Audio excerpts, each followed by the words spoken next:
Are you tired of advertisements? You can listen to this episode and more ad-free for only $1 a month by supporting the show on Patreon. Visit monstersamonguspodcast.com and hit the Patreon tab for more details.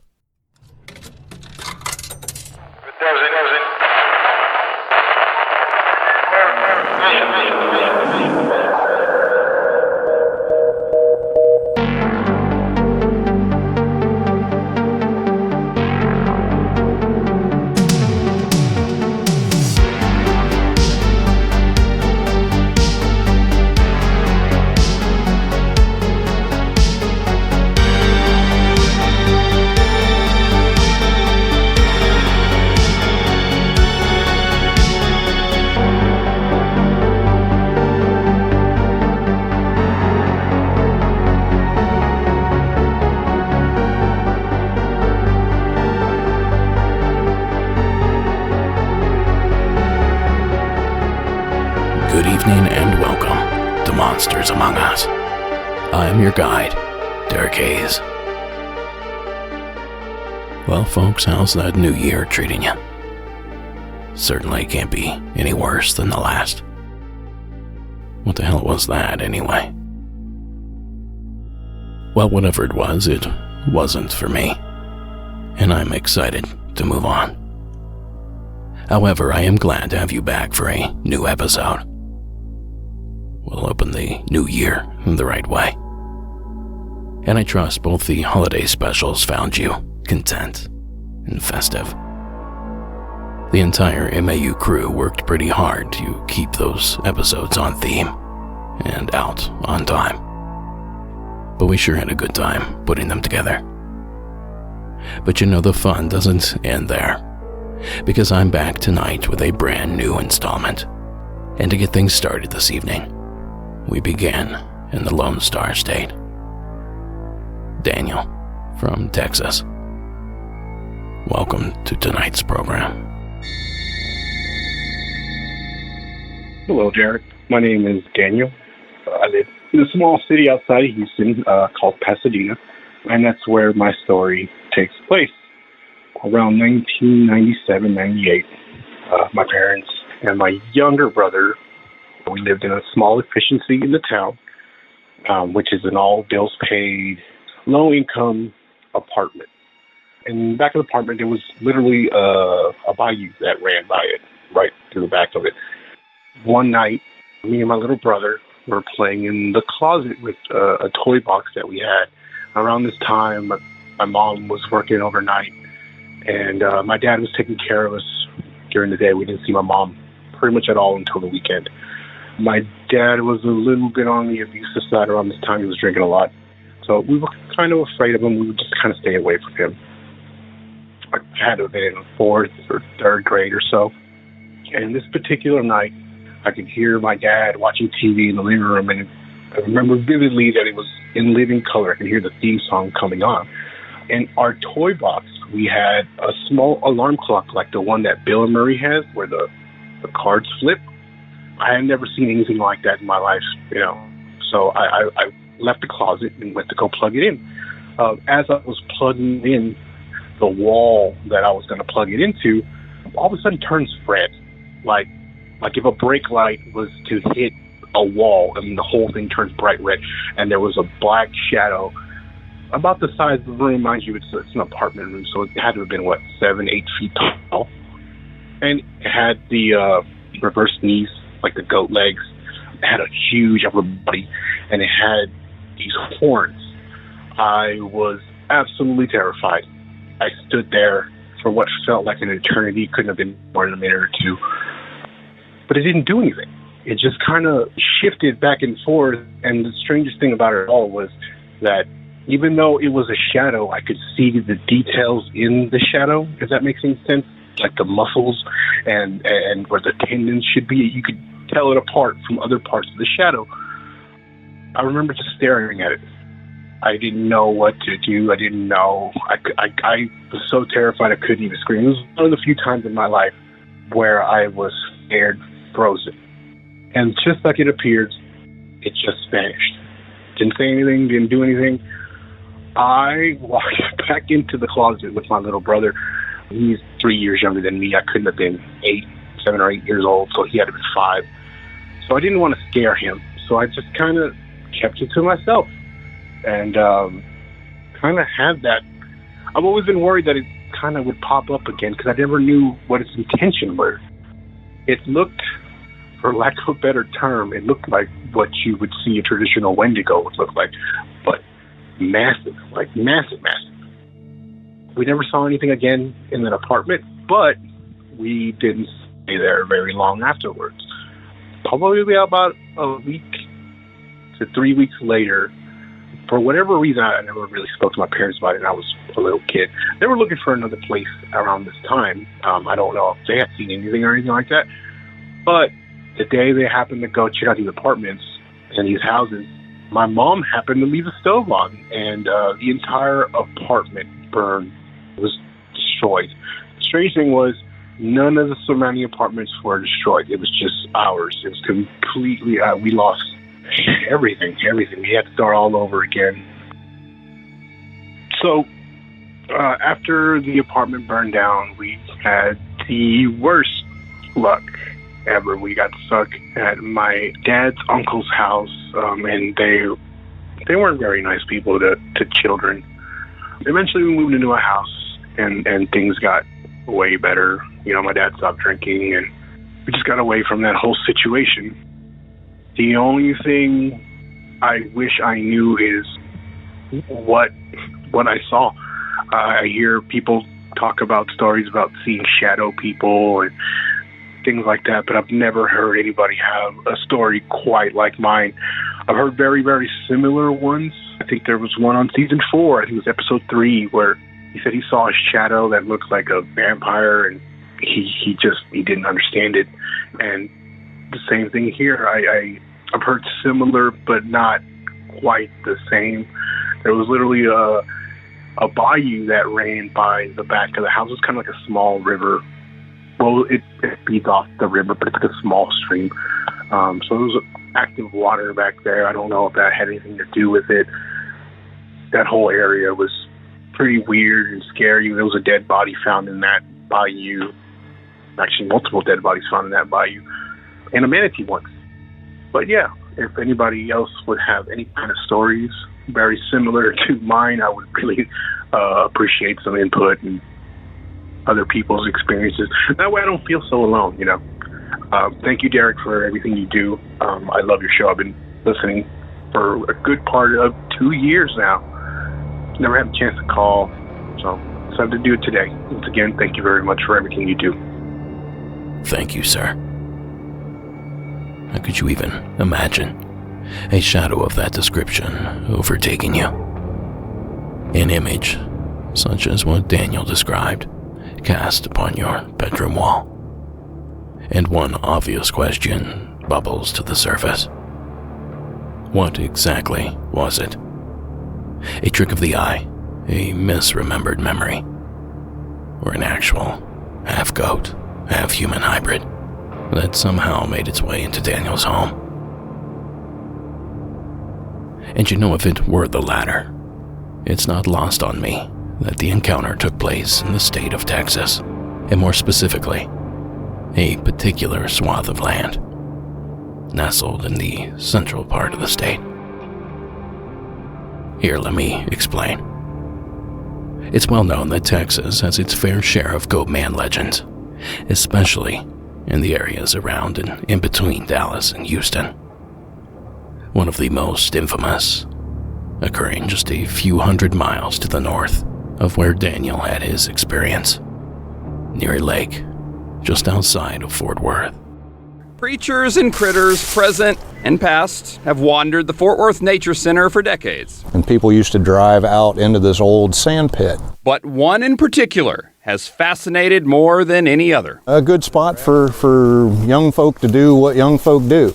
Rob Dankhouse is the manager of the Nature Center and took us to the old hangout spot where in 1969, something happened. They heard some disturbance, and then a loud scream. A tire, with a rim mind you, came flying 500 feet off that ridge. And when the crowd looked up, they saw a creature up on top there. Some who have seen it say it looks like a half man, half goat. And it was hairy, and I couldn't see his face. It was in the dark, sir. A local journalist chronicled in a book the drawings and newspaper clippings of the Lake Worth Goatmen. That clip courtesy of WFAA, ABC News 8 out of Dallas. And using a combination of archival and contemporary footage, they do a pretty good job of conveying the fear and amazement most in that area felt about their brush with a Texas goatman. But it wasn't just the 60s and 70s that this occurred, and the folks of Lake Worth weren't the only ones. In 2001, a jogger encountered another upright, hair-covered, goat-like humanoid near White Rock Lake, Texas, a Dallas suburb. Now, it's said that the creature approached the woman, horns on its head and a grin on its lips. A creature locals claim has been seen in the area since at least the 1960s. In 2002, a woman named Jan saw one of these goatmen standing under her pecan tree, her dog nipping at its heels. I also found a few mentions of the Sabine River Goatman as well, but no clear details on individual sightings. Just something in the zeitgeist down there. And of course, probably the most popular of all the Goatmen in the Lone Star State. The Goatman of Old Alton Bridge, near Denton, Texas. According to legend, in the 1930s there was a black man named Oscar Washburn who was a prosperous goat herder. He placed a sign at the foot of the Old Alton Bridge that enraged the local Ku Klux Klan. In the dark of the night, they lynched Oscar on that very same bridge. There are those who believe that Oscar now haunts the woods in a half-man, half-goat form. Whether a vengeful spirit or something more, there's no doubt that when the sun goes down, these woods come alive. Now that short history lesson, courtesy of Ghost Adventures, and details the most popular origin story of this OG Goatman. And you know, unlike most places with legends like these, this one you can actually visit and search out the Goatman yourself. It's a park and there's a trail leading up to the now retired bridge. But if you do go, be careful. The Goatman isn't the only danger lurking out there. The following took place just last month. Denton County, Texas Sheriff's deputies are investigating after a Denton man was found shot and killed not far from the Old Alton Road Bridge, also known as Goatman's Bridge.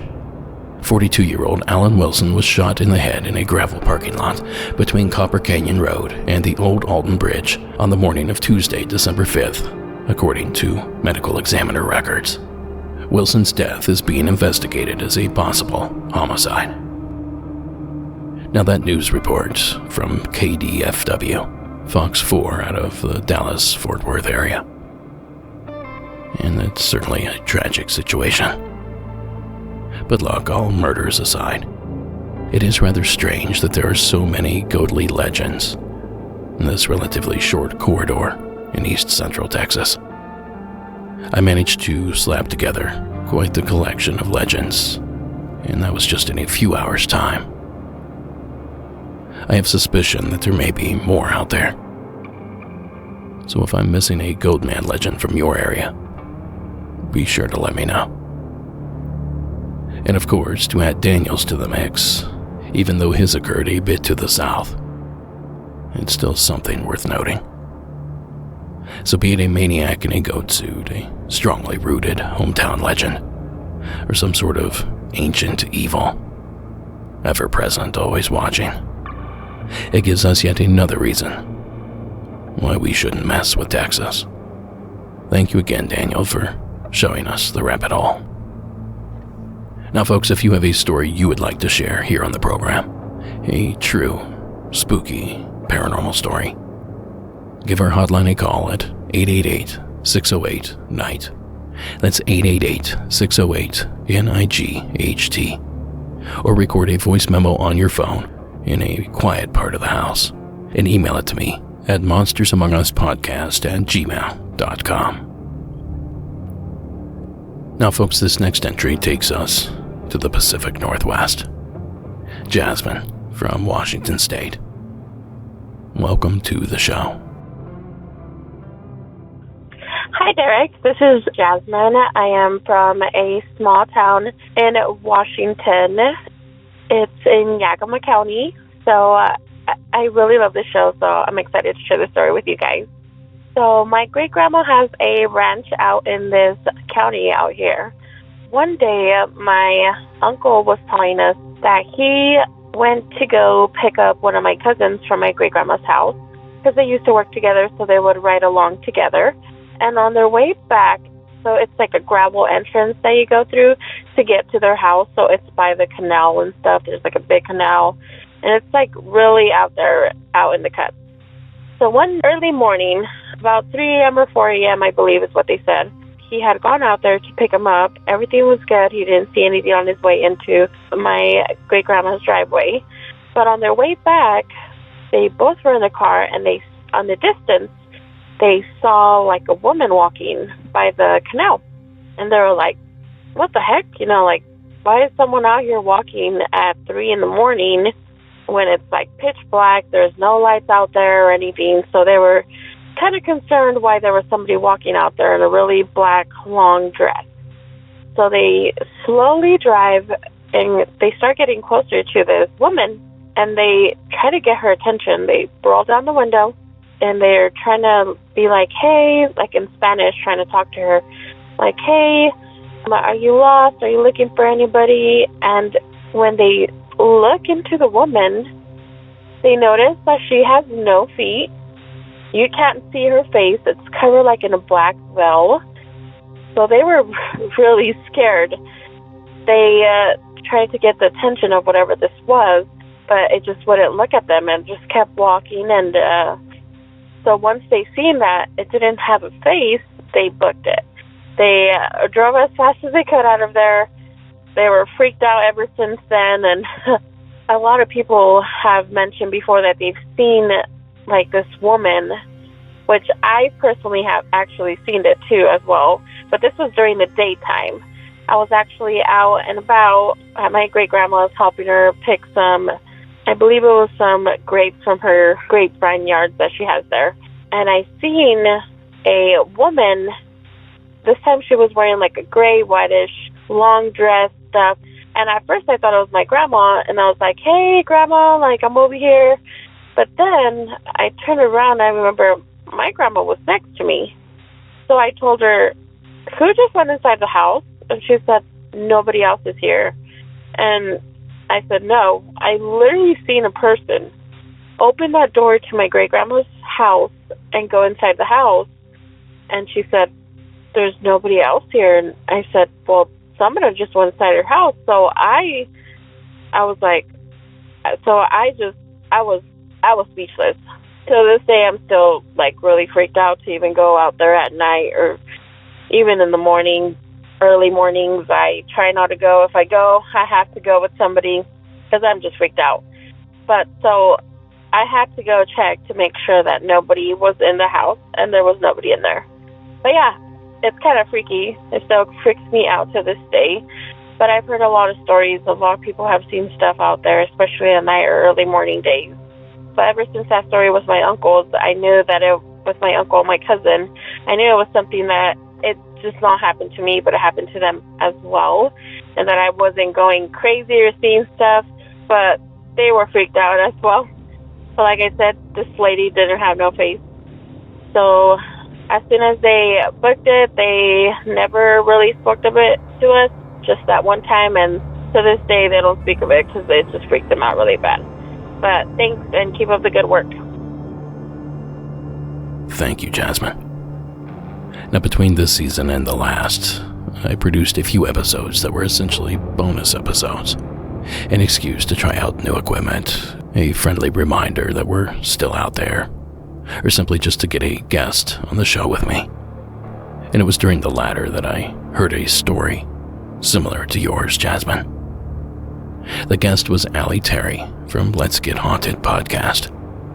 And Allie isn't only a big-time podcaster, but she also manages farms here in the SoCal area, Ventura County specifically.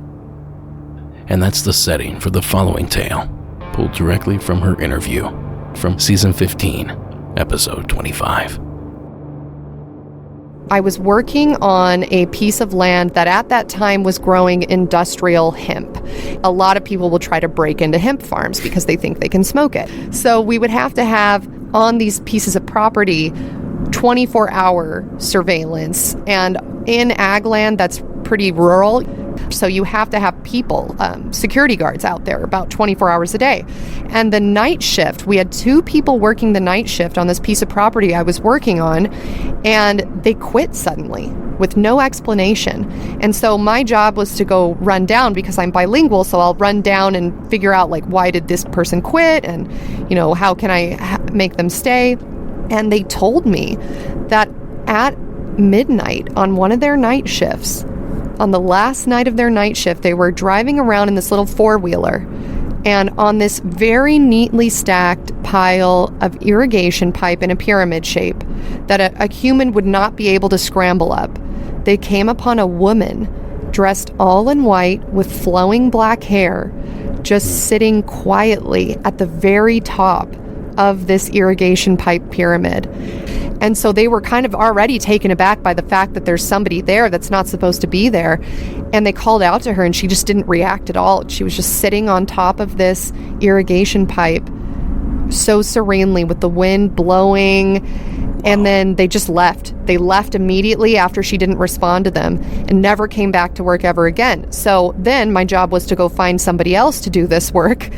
And that person left and told the exact same story, not knowing that the previous security guards had told the exact same story to me. No kidding. No, obviously it's not an exact match.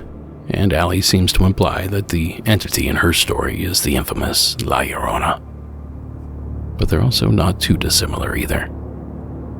A specific area haunted by a nondescript female entity that's been witnessed by a number of different people. Sounds like one of those classic hauntings to me. So a big thanks to both Jasmine and Allie for those 2 comparable tales. Now, as a bearded man, I can tell you there's nothing worse than a cheap razor that leaves your skin nicked and irritated. Razor burn looks awful, feels uncomfortable, and just downright sucks. In the past, I've skipped shaving altogether, just to avoid the discomfort of it all. If this sounds all too familiar to you, you gotta meet Henson Shaving. Henson Shaving is a family-owned aerospace parts manufacturer that has made parts for the International Space Station and the Mars rover. And now they're bringing precise engineering to your shaving experience. By using aerospace-grade CNC machines, Henson makes metal razors that extend just 0.0013 inches, which is less than the thickness of a human hair. That means a secure and stable blade with a vibration-free shave. It gets better. The razor has built-in channels to evacuate hair and cream, which makes clogging virtually impossible. It's a total game changer, and it's budget friendly, because once you own a Henson razor, it's only about $3 to $5 per year to replace the blades. It's time to say no to subscriptions and yes to a razor that'll last you a lifetime. Visit hensonshaving.com/MAU to pick the razor for you. Use code MAU and you'll get 2 years worth of blades free with your razor. Just make sure to add them in your cart. That's 100 free blades when you head to hensonshaving.com/MAU and use code MAU. As always, supporting our sponsors supports the show, so thank you for listening. Now back to that strange light shining through your windshield. Now last week we did the Best of 2023 special, and of all the amazing calls featured on that episode, Dave's doppelganger story generated the most buzz. So since doppelgangers seem to freak you all out, let's revisit the subject. Please join me in welcoming Hannah from Virginia. Hi, Derek. This is Hannah from Virginia. So this just happened. It was a weird thing. So my neighbor, she's right across the street from me, and I babysit for her. She was at the Starbucks drive-thru this morning and texted me a little bit later, and she said, hey, is there any chance that you were in front of me this morning at the drive-thru? And so I said, no, I wasn't there. And she said that it was a Highlander, which is the car that I drive. It was a different color, but, still weird that it was a Highlander. And she said that the barista said, oh, Hannah was in front of you and was tempted to buy your drink for you. But that's weird because I wasn't there, and she doesn't really know any other Hannahs that drive the Highlanders. So that was really weird. And I don't know, I'm sure there's a very logical explanation, but it was just a little strange. Yeah, that's it. Short and sweet. Thank you. Bye. Thank you, Hannah. Not necessarily creepy, but certainly intriguing. Could this have been some sort of slip in reality, or a glitch in the Matrix? Then again, could it be a coincidence? We all know a Hannah. We all know a woman that drives a Highlander. And Starbucks is a popular place. Could this all have just been a misunderstanding? Well, like I said last week, I have a number of these sorts of calls, so there's no need to come to a conclusion just yet. I'll be sure to work more into the rotation as we move forward. And I'll warn you that not all are as innocent as Hannah's. But a huge thanks to her for this week's edition.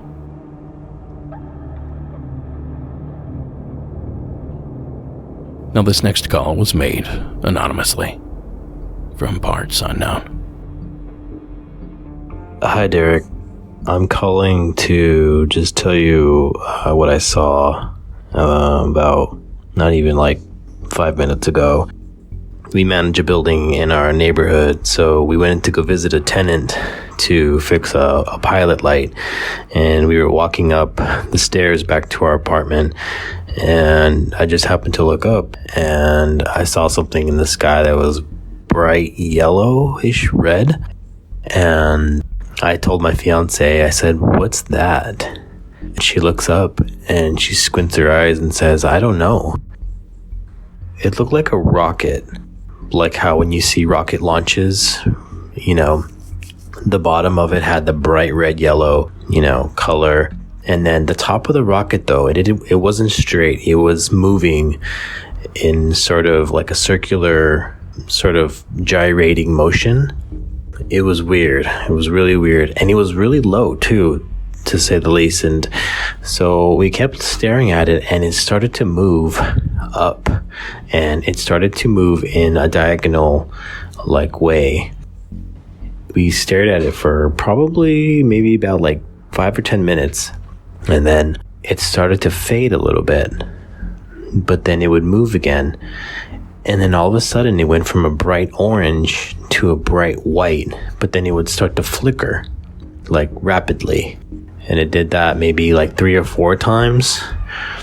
After it flickered, it kind of moved up a little bit more, and all of a sudden you can see what it did was it like shot, like it looked like two little orange dots from it, like projectiles, like it was shooting something, or it released something. And the whole time we were just gasping, like, oh my god, did you see what it did? And that's my UFO reporting. Just happened like 5 minutes ago, and just wanted to call in with that and let you know. Thanks. I'll stay anonymous for this, so thank you. All right, have a good night. Okay, bye.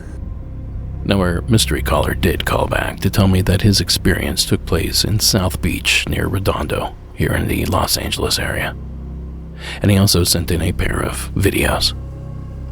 They don't show much, but they do prove that something mysterious was in the sky that evening. Hit up the show notes at monstersamonguspodcast.com. Take a look and decide for yourself. And thank you again, caller, for sharing the entry. Now how about we visit another ghost story for this next entry? I bet Tom from Utah has just what we need. Hi, Derek. Big fan of your podcast. Love it. My name is Tom. I live in Utah.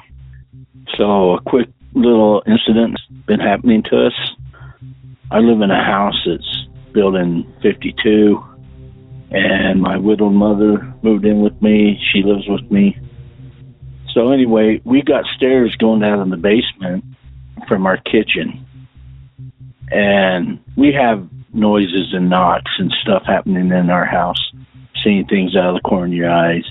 But my mother mentioned something that had been happening to her, that our dogs go to the stairs and just look down there when no one's around, like someone's coming up. And then lately, you stand in the kitchen, you hear the door at the bottom of the stairs opening and closing, and you hear the sound of a girl crying. And then she'll stop crying, and you hear someone going up the steps to the kitchen from the basement, and the dogs will sit there and look at the stairs and then run off scared. And this has been going on for quite some time. There's been various other things going on, but it doesn't really bother us. We just say they're the spooks knocking on the door, rattling something in the kitchen. But every now and again, things happen here that really, makes your skin crawl and kind of scares you a bit. And one of them's this girl that's crying from our basement and comes up the steps and never appears. We call her the crying girl. And it's getting to the point where you can hear her crying all over the house. So that's my story. I love your podcast. Keep up the good work, and have a great day. Bye. Thank you, Tom. No, I certainly can't imagine how a wailing ghost would make your skin crawl. Nah, there's nothing creepy about that. Good Lord. Well, my advice to you, Tom, is to get some sort of camera system. If this crying girl is constantly around, chances should be good that you can capture some sort of evidence digitally. A relatively inexpensive way to do that is to buy a Wyze camera off of Amazon. WYZE. $20 and an internet connection will get you started. And of course, when you do all that, you know exactly where to send the evidence. And thank you again for sharing that eerie entry. Pop quiz. Do you know how many subscription services you're paying for right now? And how much they cost? Because most people think they do, but they'd all be surprised. When I started using Rocket Money, I realized some of the subscription services I used raised their prices, and suddenly I was paying way more than I intended to. I also found some that I forgot I was even paying for. Rocket Money made canceling these subscriptions quick and easy. Rocket Money is a personal finance app that finds and cancels your unwanted subscriptions, monitors your spending, and helps you lower your bills. I especially love that I can see all of my subscriptions in one place, and I can cancel a subscription with one single tap. I don't even have to get on the phone with customer service. Rocket Money does it all for me. Rocket Money has over 5 million users and has helped save its members an average of $720 a year, with over 500 million in canceled subscriptions. So stop wasting money on things you don't use. Cancel your unwanted subscriptions by going to rocketmoney.com/Monsters Among Us. That's rocketmoney.com/Monsters Among Us. One more time, rocketmoney.com/Monsters Among Us. Now, as always, supporting our sponsors supports the show. So thank you for listening. Now back to the stuff that goes bump in the night.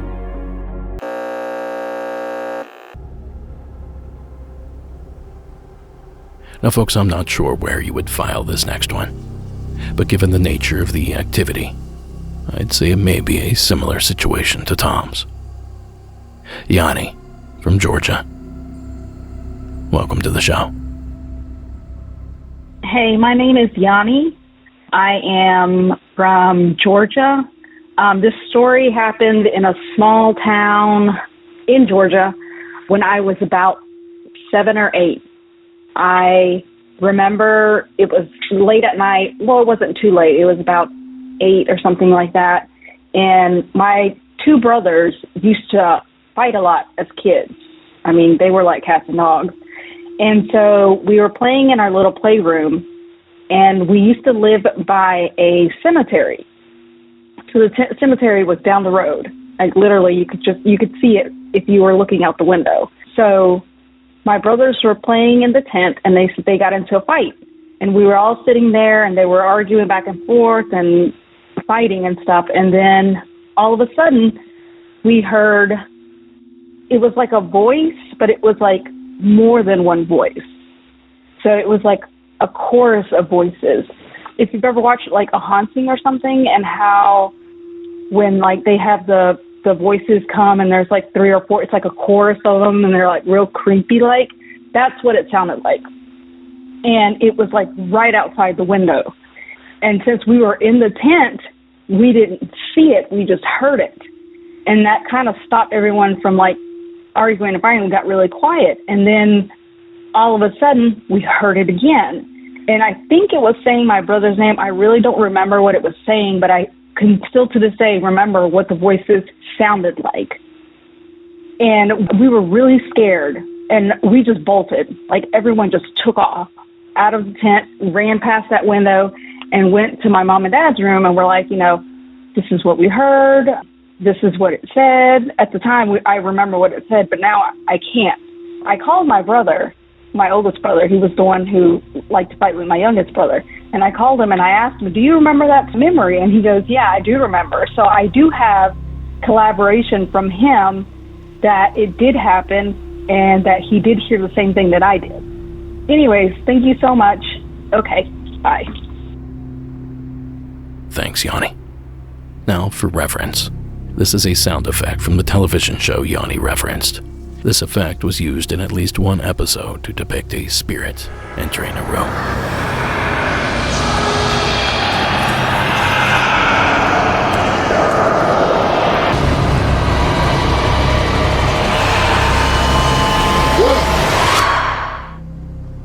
Of course, that clip was from the Discovery Channel series, A Haunting. And I can't say for sure it's the exact same sound that Yanni is referring to, but you get the idea. A chorus of voices. So with that sound cascading through your ears, put yourself in Yanni's shoes. You begin to hear that sound outside the paper-thin walls of your pub tent. You can only hold your breath so long. What are you gonna do?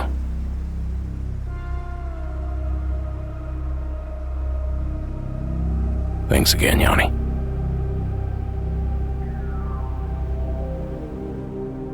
Now, folks, if you tuned in last week, you learned that we finally have a release date for our indie documentary covering the Borrego Triangle. That official date is March 5th, 2024. And I'll have more information in the coming weeks, but for now, mark that on your calendars. And I've had a few people ask about streaming internationally, and we're actually working on that. So hopefully we'll be adding other countries to that release schedule. But in the meantime, a quick workaround is to use a VPN to get access.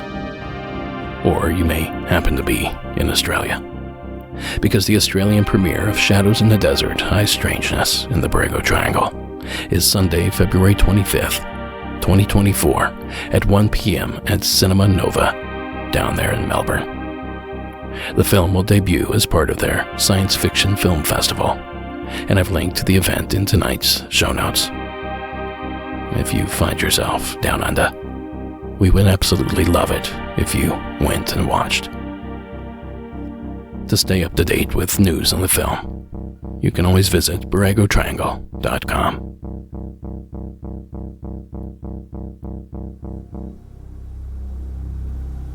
Now let's visit one more call before the advertisement break. And very thankful for our sponsors, we are. But up next, we venture to Ohio. I was just back there last week. It's dreary this time of year. Well, Jordan, from the Buckeye State, welcome to the program. Hey, Derek. This is Jordan from Ohio. I just wanted to share a quick story with you. This takes place on the same night as the East Palestine train derailment. I was driving out around 8 p.m. to go meet up with some friends for dinner. And on my way down, I saw in the distance in the sky what I thought was a helicopter. It had the same kind of lights on it. I believe it had a red light and a white light. And it was traveling back and forth in the sky. And I remember thinking in my head that, I was wondering, if it was like patrolling traffic, if it was looking for something, trying to figure out what it might be. But it intrigued me. It kept my attention. It kind of had like a nosedive, when helicopters try to speed up. So it looked like it was diagonal almost. And then on my left hand, as I was driving, there's a long set of trees. It flew over top of the trees, and it stayed there. And as I'm driving, getting closer to it, it's not moving. And I thought that was strange. And for a moment, I thought, hey, maybe this is just a radio tower on my left-hand side, and the helicopter already flew away. But I've driven past that point many times. There's no radio tower there, but I couldn't help but, be curious about it. And as I'm getting closer, I'm looking up, and I'm like, I just don't remember a radio tower, but it looks exactly like a radio tower. The lights were still, positioned in that same spot. So as I was getting closer, I decided to roll down my window. There wasn't a lot of traffic at the time, so I rolled down my window, and right as I'm about to be underneath it, I stick my head out the window, and I look up, and it's not a radio tower. It looked like the front end of a plane, just the wings and the front end of it. I couldn't see a tail, and it was maybe 50 feet in the air, but it was probably about 3 school buses wide. It made no sound whatsoever, and I could see the lights on it. It had a red light, and it had a white light. And as I'm staring up, I just can't believe what I'm seeing. I've seen videos of planes being frozen in midair, but it wasn't this. It was completely frozen, and it had no back to it. I've tried to look online. I can't seem to find anything even remotely similar to it, but my fiance does work at the local police station, and I told her the story and asked her to check. There were no drones in the area. There were no helicopters in the area that night.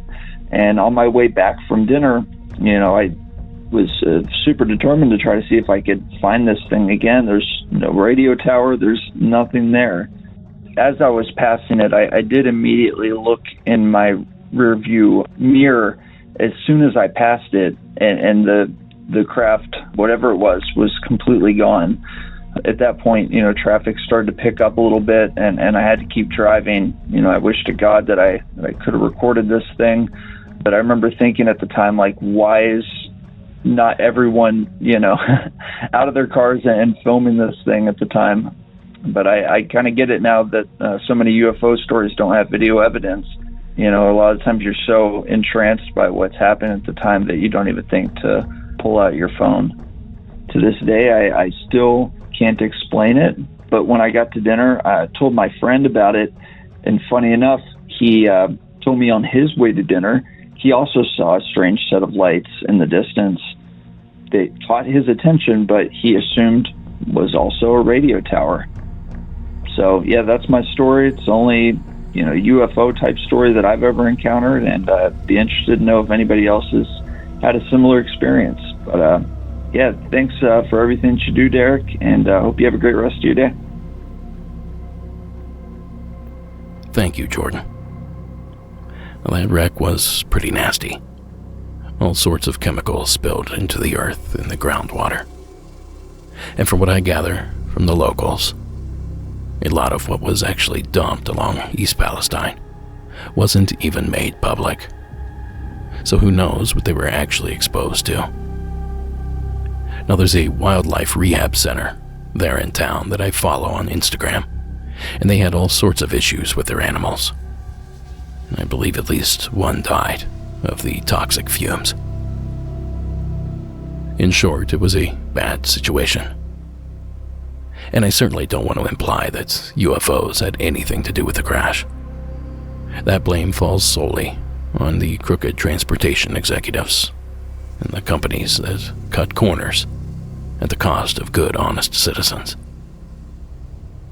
But instead of dwelling on all that, because like you, I'm powerless to do anything about it, instead, let's focus on another UFO versus train encounter that was every bit as exciting, without the devastation of a small Ohio town.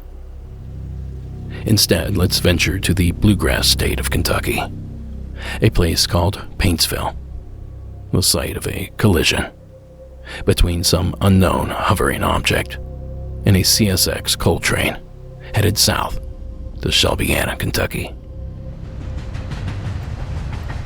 It was the early hours of January 14th, 2002, a typical Monday for this seasoned crew. As they rounded a bend, operating on the inside of two sets of tracks, they see a light up ahead. Assuming it to be an oncoming train on the other track, the engineer cut his lights as not to blind the other locomotive. Now, the following was pulled directly from a report made to the National UFO Reporting Center back in 2006. As we rounded a corner, our onboard computer began to flash in and out. Speed recorder went nuts and both locomotives died. Alarm bells began to ring. That's when we saw the objects. Apparently scanning the river for something, the objects, at least 3, had several searchlights trained there. The first object hovered about 10 to 12 feet above the track. Metallic silver in color with multiple colored lights near the bottom and in the middle. No windows or openings of any kind that we could see. Approximately 18 to 20 feet in length and probably 10 feet high. Both engines dead. As we rounded the corner, we made little noise, and the first object did not respond in time. I estimate that we hit the object at 30 miles an hour with 16,000 trailing tons behind us. It clipped the top of our lead unit, then skipped back, slicing a chunk out of our trailing unit and first 2 coal cars. The other objects vanished in the thin air. Now there was severe damage to the locomotive and a couple of the front cars, but they managed to hobble into the Paintsville yard, where they were met by a literal army of men, strange uniforms, overhead lights, and they were whisked away to the yard office and questioned for hours. Finally, when they were turned loose, they found the locomotives in each of the damaged cars had completely vanished, assumably taken by whomever these mysterious men were. Now you can read the full report over at the show notes. There's even a few photos of the damage courtesy of Lon Strickler's Phantoms and Monsters. I recommend you take a look. But this story does come with a caveat, because I will say that the validity of this report is under suspicion. It said so all over the internet.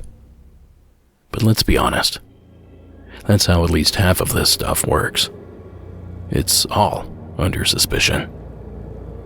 They are mysteries, after all.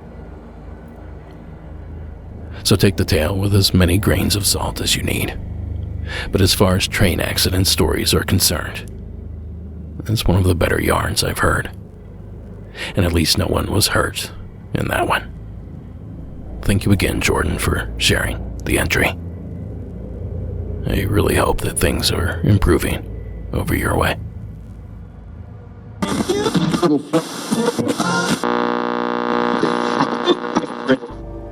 What do you call a dark, floating figure with coal red eyes?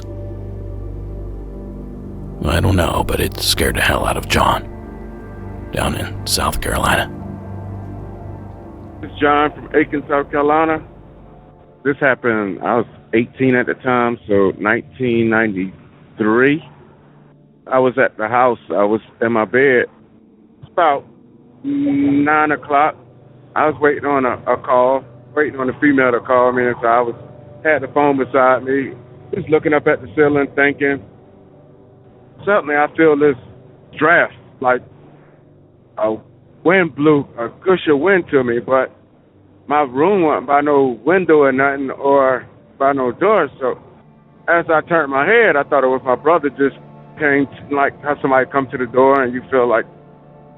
And so when I turned my head, I was like, what the?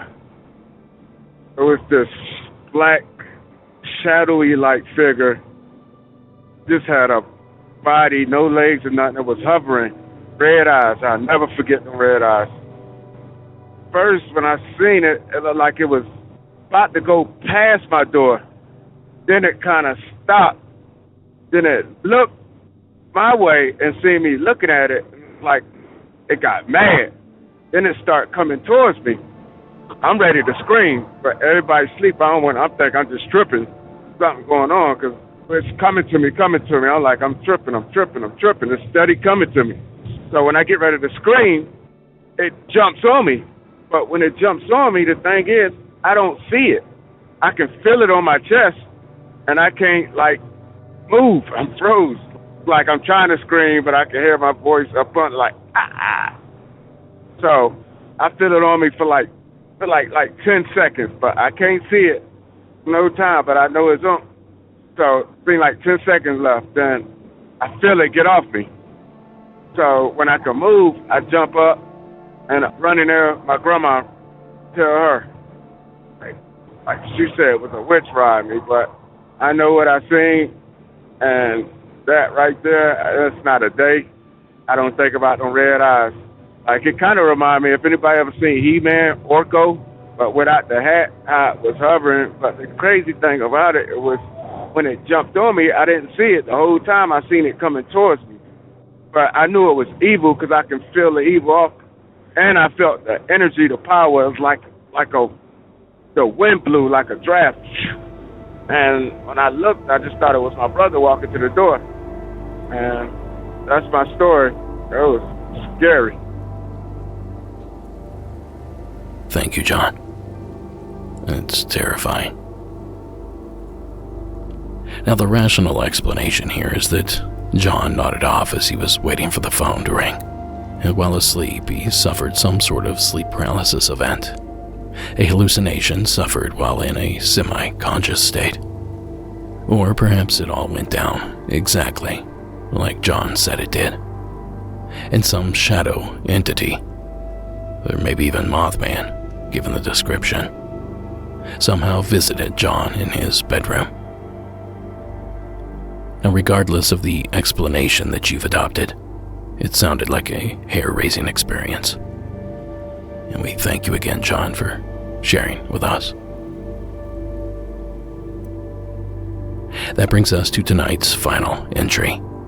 Before we push play, however, a quick reminder that you can pick up all sorts of Monsters Among Us merchandise by visiting our shop at monstersamonguspodcast.com and by clicking on the shop tab.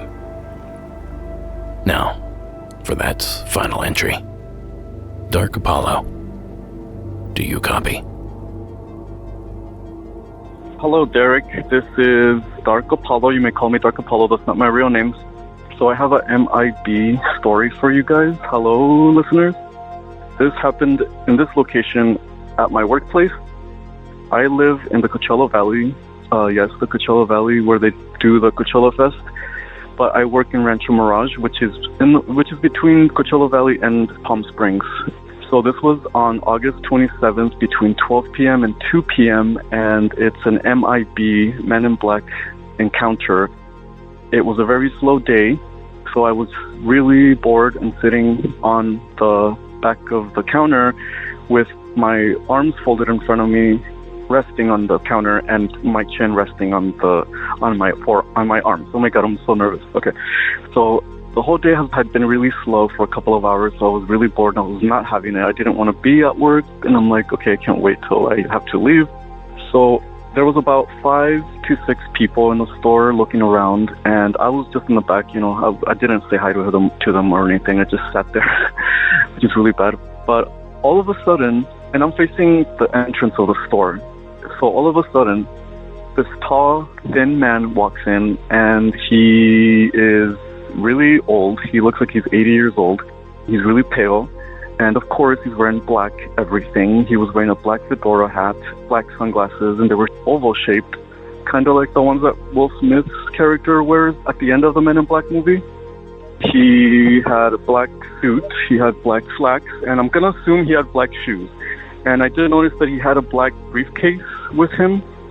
So I was like, okay, if this guy is a business or whatever. I mean, I wasn't sure. I was a little bit confused, but I was just staring at him the whole time. So this man, he just steps in for a moment and he looks in at the entrance of the door. He scans the room and he walks in and towards his left and takes a look at some of my merchandise. And I'm looking at him this whole time and just, wondering why he's here. And then he walks to his right across from the path and he bends down. Since he's really tall, he bends down to look at some of my merchandise. And I guess he senses me looking at him or something, because this man, as he's bent down looking at some of my merchandise on the shelf, he starts to grin, he starts to smile, and then he turns his head slowly towards my direction, and I guess he spots me. And I'm kind of hidden behind the register because there's, thanks to COVID, there's like a cover, so people have a hard time seeing me because there's a reflection from the light or whatever. So this man, he slowly turns his head, he's grinning, and he looks at me. And mind you, I don't see any hair. He's probably white, probably has white hair, but he doesn't have any eyebrows. I don't see any eyebrows, just his black oval-shaped sunglasses. And he looks at me and he says to me, "I can't believe they have you hiding back here." After saying that, he immediately walks out, and mind you, he walked out really fast. He made a right when he exited the place. So I saw him leaving, and so I'm wondering, who is this man? So I chase after him into at the entrance of my store, and I can't find him anywhere. There's not many shops around this area right now. There's a store next door to me. I don't think he went in there. If he did, I didn't check.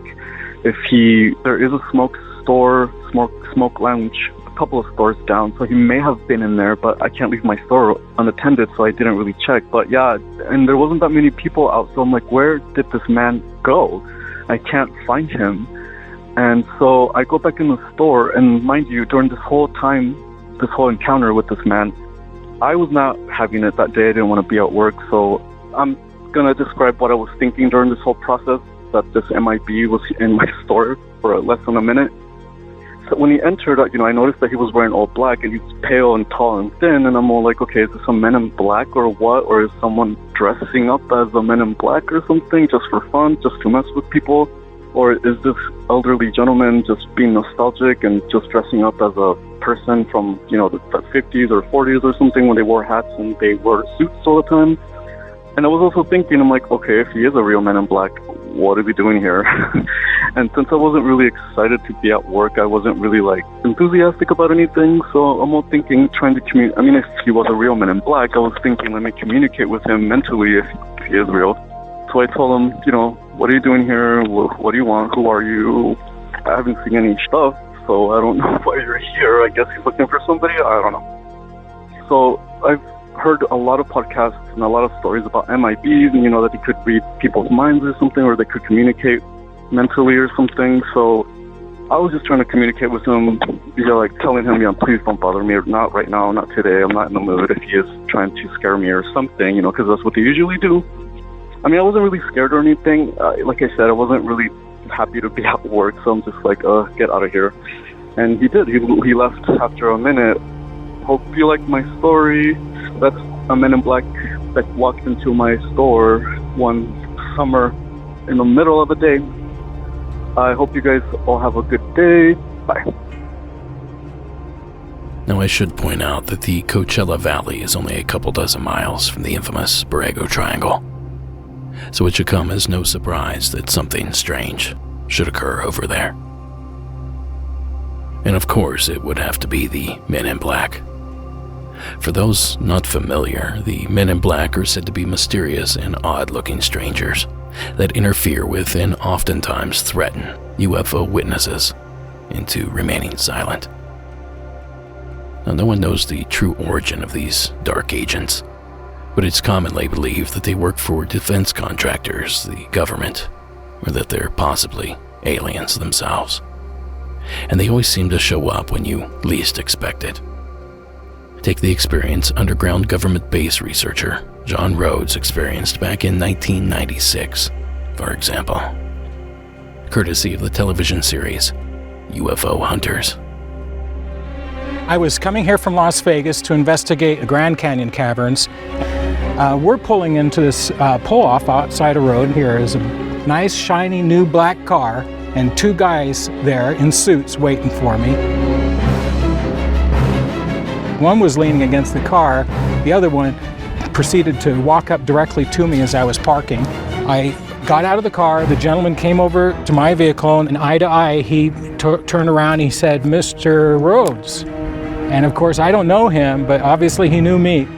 He turned to me and he said, "Well, you know, Mr. Rhodes, you can fall down out there and get hurt. You could fall down in some hole out there and nobody would ever find you again." And I knew this was a threat. And then what happened? They got back in their vehicle, and I didn't even see them leave because I didn't want them to think that they had intimidated me. Did they have any kind of identification either on their jacket or in their wallet? Nothing. As a matter of fact, when I looked at their vehicle, it just didn't have any dirt on it. It's not like somebody else drove by and some of the dirt kicked up from the road and covered their car. Their shoes were absolutely shiny. You could see a reflection off them, black. It didn't look like they had been there at all, as a matter of fact. It looked like they just stepped out of their car for the first time. A brand new car, brand new clothing, brand new shoes, everything, right down to the T. And as odd as their timing seems to be, wait until you hear about their appearance and their strange demeanor. In November of 1967, Gwendolyn Martino and a few family members saw strange lights over a highway in New Jersey. A few days later, at 5:30 p.m., Martino received an unexpected knock on her door. The following excerpt is from the book Casebook on the Men in Black by Jim Keith. Answering the door, they met a person 17-year-old Connie Christensen called the strangest looking man I have ever seen. "Does Edward Christensen live here?" the tall man with unusually pale skin asked. "I'm from the Missing Heirs Bureau. Mr. Christensen may have inherited a great deal of money." Although the man told the family his name, they could not remember it. They did remember him saying that his friends called him Tiny. "My friends call me Tiny." The man was at least 6'3", and so broad in girth that the family estimated he must weigh 300 pounds. He had on a Russian-style fur hat with black visor, and a long black coat made of material that was too thin for the cold weather. Taking off his hat, they saw his head was large and round, but his face was angular and pointed. He had black hair that appeared to have been shaven off, just growing back. His eyes bugged out like thyroid eyes, and one eye seemed to be made of glass, not moving in unison with its companion. The man's voice was also extremely odd. He spoke in a tinny voice, like a computer, in a monotone, with clipped phrases. He also wheezed. Removing his coat, they noticed a badge, which he quickly covered with his hand. It looked like a gold or brass badge, Connie said. When the man sat down, his black trousers rode high on his calves, and he had dark socks on and dark shoes with extremely thick rubber soles. But perhaps the most odd thing was that a green wire came out of one sock and disappeared into his trousers. One area of the wire went into the man's leg and was covered with a brown spot. The family had been ready to eat and asked Tiny to join them. He said that although he was on a diet, in about 10 minutes, he would take a glass of water. "A glass of water in exactly 10 minutes. Tiny proceeded to ask Edward Christensen a series of questions to determine if he would inherit money. The questions included details about scars he had on his body, cars he had owned, and a list of the schools he had attended. As Tiny talked, his face grew redder and redder. After a short while, he asked for a glass of water. He produced a yellow capsule and swallowed it, and then his face returned to its normal pallor. After about 40 minutes, Tiny left. Arlene Christensen watched him as he stood outside and gestured, and a black 1963 Cadillac pulled up to the curb. Driving in the dark with its headlights out, Tiny climbed in the car and it drove away without headlights. That's just further evidence that you do not want to have a run-in with these dark creepsters. Nothing good ever seems to come of an encounter. Now, I don't have much more to tell you. Sure, I could read several other experiences folks claim to have had, but we'll save those for another time. If either of these two stories I shared are to be believed, that's plenty of reason to be fearful. But I will leave you with something a little eerie, however. But for the full experience, you should visit the show notes in the description of this episode, or the show notes tab at the website. There you will find a video made on a doorbell camera, supposedly showing two of these men in black as they knock on a door here in Southern California. The video is unsettling, but what puts it over the top is that some sort of floating orb seems to manifest between the two strange men as they wait there on the stoop. Now, it's hard to say if that orb is a camera malfunction or it's truly depicting something out of this world, but the clip is certainly worth a look. I'll see if I can get Sarah to share it up on our social media pages as well. It's weird stuff, and just like the experience Dark Apollo detailed, it's damn near unexplainable. And lastly, I'll add that, given the description of many of these enigmatic men in black, I can't help but entertain a little theory I've been cultivating over the years. You see, many of these MIBs are described as pale, frail, and dressed in dark suits. They're also described as moving in a rigid fashion. And all that is almost enough to make one wonder if these aren't the bodies of the dead, reanimated to carry out the bidding of someone or something. Just think about it. They already look dead. They are wearing what dead men most likely would have been buried in, a dark suit. And the body seems to be alien to whatever has taken residence inside. Start popping pills and pushing wires into your skin. Well, it just pushes that theory further. And it's hard to know you're missing a body once you've buried it. And sure, it all sounds crazy, but frankly, what part of the Men in Black mythos doesn't? A big thanks, Dark Apollo, for sharing that story. And keep your eyes open, and if you have a security camera, quickly go grab that footage. Now that's going to do it for this episode. Stick around until after the outro to learn how you can get more Monsters Among Us content in your life. Absolutely free. Until then, Monsters Among Us is written and produced by me, Derek Hayes. Copyright Red Crow Media.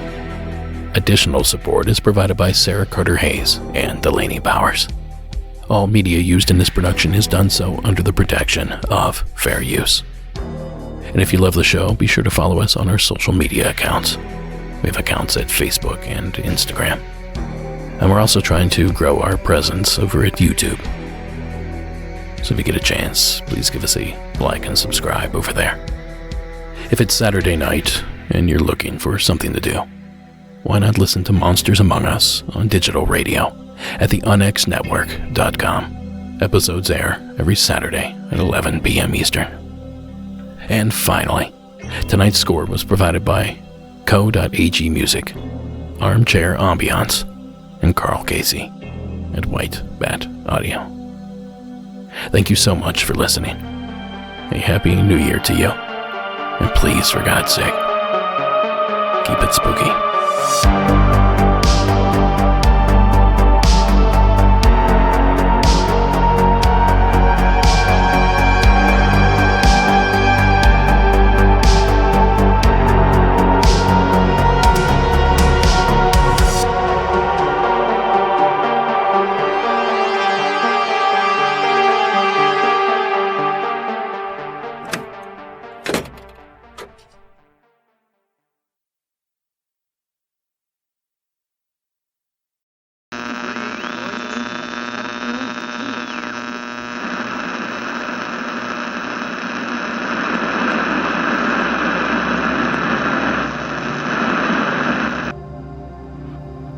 Now I'm a man of my word. So here is some additional content, absolutely free, courtesy of Travis, down in Hawaii. How's it, Derek? My name is Travis. I'm calling from the Big Island of Hawaii. Got a story that happened to me and a friend in 2001. It was my 17th birthday, and my friend had come over to my house to spend the night. We watched a movie and hung out. We were in my room, had a cot on the floor that he was sleeping on, and I was on my bed. And we're doing that normal thing, you know, just talking stories. We're falling asleep and turn out the lights and ready to go pass out, and start to see a shape sort of appear on the ceiling, sort of like a glowing, almost like the shape of a football, and it sort of faded in very gradually. And I sat there and I wondered what I was seeing, and I asked my friend, his name was Josh, I said, "Hey Josh, are you seeing this right now?" And he looks up, he says, "Yeah, it's kind of a football right above your bed." And, you know, it was kind of that glowing green color, like a glow-in-the-dark paint or something. And we sat there and we watched it for a while. And we got curious, and so we turned the lights back on and look up at the ceiling, and there's nothing really on the ceiling, and, you know, no paint or anything obvious like that. I should also mention at the time, neither of us drank, neither of us did any drugs or anything like that. Completely sober and conscious mind is probably about 10:30 at night, maybe. You know, so we started trying to figure out what this was. I had a black light. I turned on the black light thinking, oh, maybe it's some sort of bioluminescent mold or something. Turned the light back off and we didn't see it. It's like, oh, okay, well, maybe it's nothing. And so we turn the light back off. We both try to go to bed, and it starts to reappear again, sort of slowly fading in. We flip the light back on, and it disappears again. And we're talking about it. We're going, wow, this is like really weird. We can't figure out why this is happening. But we just sort of wrote it off. So we turn off the light one more time, and the football doesn't reappear, but a footprint starts to appear. And then another footprint starts to appear. And then another one, just like footprints on a beach. It looked like somebody walking across the ceiling. And in all, over the course of about 20 minutes, about 5 footprints appeared across the ceiling. All look normal human-sized footprints, all in this vaguely green glow. And out of nowhere, the both of us fell asleep. Zero lead up to fatigue or anything, but the next morning we talked about it, and both of us immediately just dropped off and fell asleep. And we woke up in the morning, and a few minutes went by, we kind of talked about it, went, wow, did that really happen last night? And we recounted to each other what was going on, and it was just like, yeah, we watched these glowing footprints walk across my ceiling, and then we both got so tired we just passed out, and never have seen anything like it since. You know, I grew up in that house. My parents built that house. We've had some other strange instances in that house, nothing quite that remarkable. And to this day, I've been in that room many, many times and never seen anything like it. So I figured you'd find that kind of an interesting story. I do want to thank you for your podcast. It's pretty interesting. I've been listening to it at work, my headphones while I mow lawns. It's pretty cool. Thank you for what you do. Yeah, keep going, man. Thank you. Aloha, Travis. Thanks for calling in. What would you all think of that one? Some sort of trick of the light? A ghost, a UFO, the Menehune, the Night Marchers, or something completely unimaginable? Then, of course, there are the footprints. And outside of a Spielberg movie, your guess is as good as mine. But I really did enjoy the entry, Travis. So thank you again for calling it in. Well, folks, this truly is the end for you non-paying customers. But it doesn't have to be. Just join us on the Beyond by subscribing to the $5 level over at patreon.com. Click the Patreon tab on our website to join up. And don't forget, those first 7 days are completely free. It's over at the Beyond that you get to hear stories like this one from Caleb in Texas. Hey, my name is Caleb, and I'm a really big fan of your show, your podcast. I just found out about it. I listening to the latest when I heard about the duende, and I have a story that concerns my dad.